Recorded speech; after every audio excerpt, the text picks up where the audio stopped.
ഇനി നോക്കാം പ്രവാസ ലോകത്തെ വാർത്തകൾ.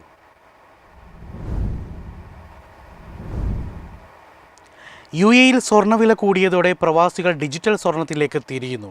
ആപ്പുകൾ വഴിയുള്ള ഡിജിറ്റൽ സ്വർണ്ണത്തിൽ നിക്ഷേപം വർദ്ധിക്കുന്നതായി റിപ്പോർട്ടുകൾ.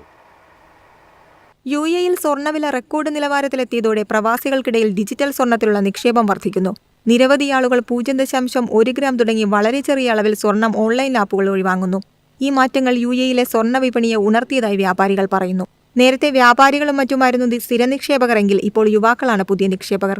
ഭൂരിപക്ഷം ആളുകളും ഒറ്റത്തവണ സ്വർണം വാങ്ങിക്കൂട്ടുന്ന പ്രവണതയായിരുന്നു. എന്നാൽ നിലവിൽ ഒരു സേവിങ്സ് പോലെ കുറച്ചായി ആപ്പിൽ വാങ്ങിക്കുകയാണ്. മിക്ക ഉപയോക്താക്കളും ഒരു തവണ സ്വർണം വാങ്ങുന്നതിന് ശരാശരി 500 ദിർഹമാണ് ചെലവഴിക്കുന്നത്. നിലവിലെ നിക്ഷേപകരിൽ ഏകദേശം 64% പേരും 500 ദിർഹത്തിൽ താഴെ വിലയുള്ള സ്വർണ്ണമാണ് കൂടുതലായും വാങ്ങിക്കുന്നത്. ഇത് ചെറുകിട നിക്ഷേപങ്ങളോടുള്ള താൽപര്യം ഉയർത്തുകയും ചെയ്യുന്നു. അതിനാൽ ഡിജിറ്റൽ പ്ലാറ്റ്ഫോമുകൾ വഴി കുറഞ്ഞ വിലയ്ക്ക് എളുപ്പത്തിൽ സ്വർണം വാങ്ങിക്കാൻ സാധിക്കുന്നത് ഇതിനോടുള്ള ആകർഷണം വർദ്ധിപ്പിച്ചു. കൂടാതെ ഉയർന്ന സ്വർണ്ണവിലയിൽ ചെറിയ സ്വർണം വാങ്ങുന്നതിലെ ബുദ്ധിമുട്ടുകൾ ഡിജിറ്റൽ സംവിധാനം ഇല്ലാതാക്കുന്നുവെന്നും മറ്റൊരു കാരണമാണ്. News desk MyFin TV. അടിമുടി മാറാൻ ദുബായ് നഗരം. ദുബായിയുടെ മികവ് കൂട്ടാൻ 800 പുതിയ പദ്ധതികളാണ് നടപ്പിലാക്കുന്നത്. ദുബായ്ക്ക് പുത്തൻ ഉണർവേകാൻ ദുബായ് കിരീടാവകാശിയും UAE ഉപപ്രധാനമന്ത്രിയും പ്രതിരോധ മന്ത്രിയും എക്സിക്യൂട്ടീവ് കൗൺസിൽ ചെയർമാനുമായ ഷെയ്ഖ് ഹംദാൻ അംഗീകാരം നൽകി. വാർഷിക സർക്കാർ സമ്മേളനത്തിന് മുന്നോടിയായി നടന്ന ദുബായ് എക്സിക്യൂട്ടീവ് കൗൺസിൽ യോഗത്തിലാണ് അംഗീകാരം. ലോകോത്തര നിലവാരമുള്ള സ്കൂൾ, ആശുപത്രി, പാർക്ക്, കായിക പരിശീലന കേന്ദ്രം തുടങ്ങി സമസ്ത മേഖലകളിലും മികവ് പ്രകടമാകും വിധം 800 പദ്ധതികളാണ് വിഭാവനം ചെയ്തത്. നിലവിൽ 322 പാർക്കുകളും നവീകരിക്കും. ആരോഗ്യവും ജീവിത നിലവാരവും ഉയർത്തി ഭാവി തലമുറയ്ക്ക് ആവശ്യമായതെല്ലാം ഒരുക്കുകയാണ് ലക്ഷ്യമെന്ന് ഷെയ്ഖ് ഹംദാൻ പറഞ്ഞു. കായിക മേഖലയിൽ നിക്ഷേപം ആകർഷിക്കുന്നതിനൊപ്പം ആഗോള കായിക മത്സരങ്ങളിൽ UAE-യെ പ്രതിനിധീകരിക്കാൻ യുവാക്കളെ സജ്ജരാക്കും. ഇതിനായി രാജ്യാന്തര നിലവാരമുള്ള പരിശീലന കേന്ദ്രവും സ്ഥാപിക്കും.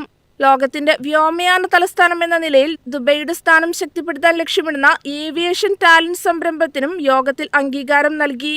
വ്യോമയാന മേഖലയിൽ 65,000 കോടി ദിർഹത്തിന്റെ നിക്ഷേപം ആകർഷിക്കും.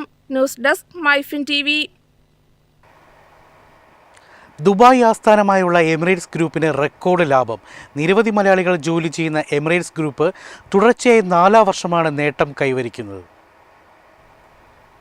ദുബായ് ആസ്ഥാനമായുള്ള എമിറേറ്റ്സ് ഗ്രൂപ്പ് തുടർച്ചയായ 4ാം വർഷവും റെക്കോർഡ് ലാഭം പ്രഖ്യാപിച്ചു.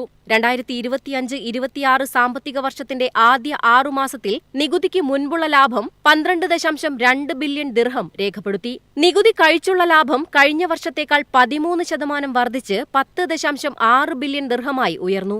എമിറേറ്റ്സ് ഗ്രൂപ്പിന്റെ പ്രധാന ഉപസ്ഥാപനമായ എമിറേറ്റ്സ് വിമാന കമ്പനി ഈ അർദ്ധവാർഷിക കാലയളവിലും ലോകത്തിലെ ഏറ്റവും ലാഭകരമായ വിമാന കമ്പനി എന്ന സ്ഥാനം നിലനിർത്തി. യാത്രാ താൽപര്യം വർദ്ധിച്ചതോടെ വിമാന കമ്പനിയുടെ മൊത്ത വരുമാനം 6% വർദ്ധിച്ച് 65.6 ബില്യൺ ദിർഹമായി. ഇന്ധനം ഉൾപ്പെടെയുള്ള പ്രവർത്തന ചെലവ് 4% വർദ്ധിച്ചു.